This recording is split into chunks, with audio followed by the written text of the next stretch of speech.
सबैलाई नमस्ते, म अर्जुन अतीत। यति बेला म प्युठान जिल्लाको उत्तरी भेग गौमुखी गाउँपालिकामा छु।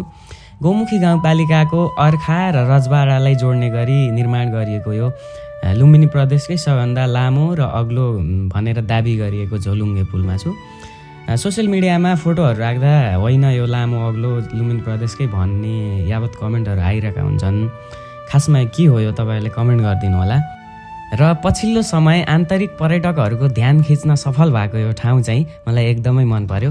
साथीहरूले फेसबुक टिकटक जस्ता सञ्जालहरूमा फोटो भिडियो टिकटकहरू राखिरहँदा मलाई कतिखेर जाउँ भएको थियो र आइसक्यो फाइनल्ली, र मलाई राम्रै ठाउँमा आइएछ जस्तो फिल भइरहेछ। बिचमा चाहिँ अलिकति डरलाग्दो अग्लो छ, साथीहरूले चाहिँ एक दुईजना साथीहरू डराएर नजाउँ भन्दै हुनुहुन्थ्यो।